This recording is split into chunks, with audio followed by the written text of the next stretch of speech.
How's it going, everybody? So this is my video for my final draft of the 16-week strength program that I created for my athlete. So to start, my athlete is a college running back. He's an 18-year-old freshman. I'll start taking you guys through some of the programming I did.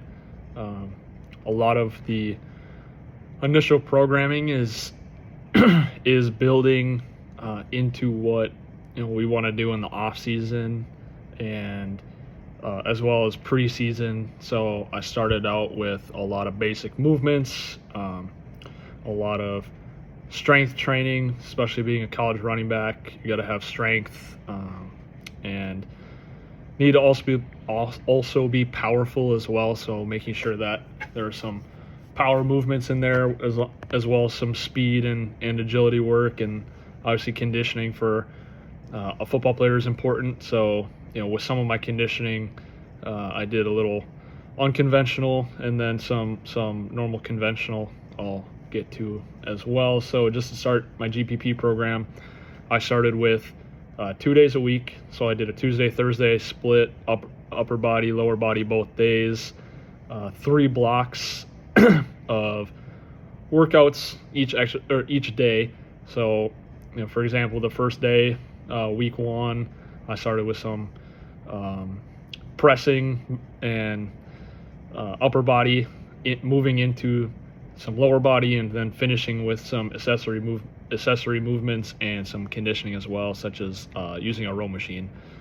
And then Thursday, some more upper body with a new hinge movement in the trap bar deadlift for the block 2, and then finishing with some explosive movements such as a broad jump, finishing with a treadmill run just to help get their base conditioning level up. So pretty standard, going through a lot of the easy movements, starting with dumbbell bench press to teach them the pressing movement, and then moving into a barbell bench press.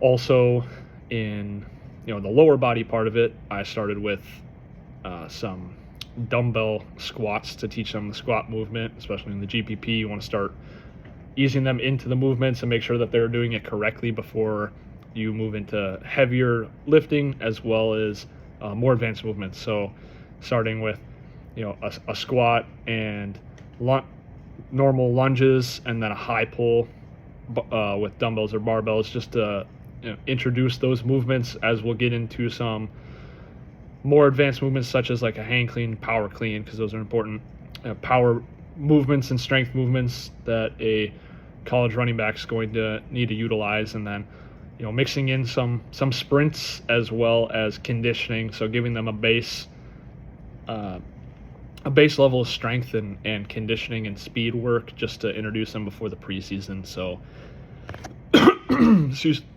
me, getting into the preseason, we move into a 4-day-a-week split. We're gonna lift excuse me, we're gonna lift 3 days a week. So Monday, Thursday, and Friday are gonna have some lifting with it. Obviously it's important for a running back to have base level of strength, so we want to lift 3 days a week as much as we can, and then introduce the plyos and conditioning on the other days, as those are not as taxing movements. So 1 day is primarily an upper body day with some sprinting, conditioning, and then the other lifting day is going to be more lower body focused, and then the last lifting day is going to have a split of some other movement, primarily going to be another lower body movement, just to keep their strength and power going. Especially as a running back, you have to have a strong lower half and strong core to be fast and agile and be able to take hits and continue running. But it's also very important to build a strong and add mass to your upper half of your body to absorb some of those hits that you're going to take, because you are getting hit a lot as a running back, and just want to make sure you protect those vital parts of your body, vital organs, and all that stuff. So making sure it's a strong base of both is very important. So that's my preseason, and then to finish with the preseason, I do a lot of position specific drills, setting those up for or adding those in, I should say, for the running back, and then also a lot more agility and short sprints. A lot of football is a very short bursts in sprinting, and then also, of course, mixing in some longer conditioning and maybe some conditioning that is less taxing on the joints, such as a row machine, a ski machine, an assault bike, just to get the heart rate going and add in some of that HIIT component to make sure that the athlete is hitting all phases of his cardiovascular endurance, just because you do hit all three levels of cardio within a football game. So making sure that all three of those are incorporated in the program is very important. So getting into the season with practice, we're not gonna do a HIIT and plyo day twice a week. We're gonna do 2 days of strength, a HIIT day, and then add in a little bit of HIIT and plyo, and going to lessen some of that impact, because during the season, practicing 2 hours majority of the week every day, it builds up, but you have to make sure you maintain your strength throughout the season. So that's also very important, and especially as a freshman who may not be playing that much, you want to make sure that they're continuing to make progress throughout the season, because that is important for their overall growth, and it'll set them up very well for success in the off season and in spring as well. So then getting through the in-season component, we will get to the postseason. In the postseason, we are going to go 3 days a week as well, and let the body recover.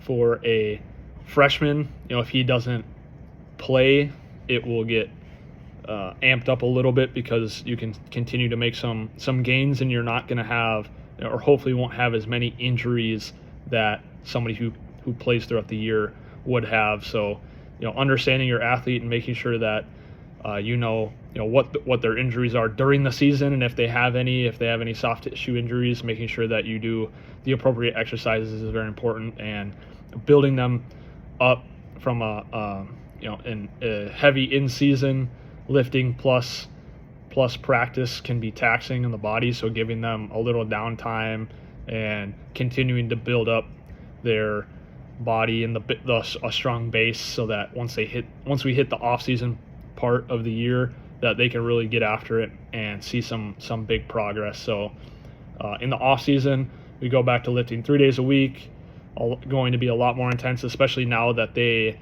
understand a lot of the movements. We can really improve on making huge gains on the bench press, squat, really pushing them in sprinting, and any stabilizing movements such as like a lateral skater hop is huge for the stability and lateral movement, as well as your transfer of power in broad jump, triple broad jump, making sure that they're explosive in all planes of movement.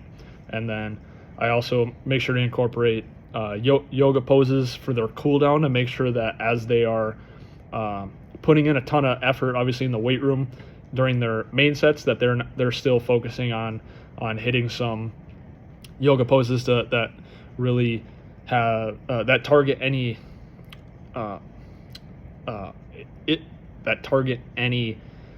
problem areas, and then also some static stretching to make sure they cool down. But also important that I highlight, we do ellipticals, and we'll do row machine, and make sure that while we're focusing a lot on some of the other parts in the off season, like the strength and speed and power, that we are working on cardiovascular endurance and making sure that they maintain that and get some good gains out of that as well. So that's my program. Thank you guys.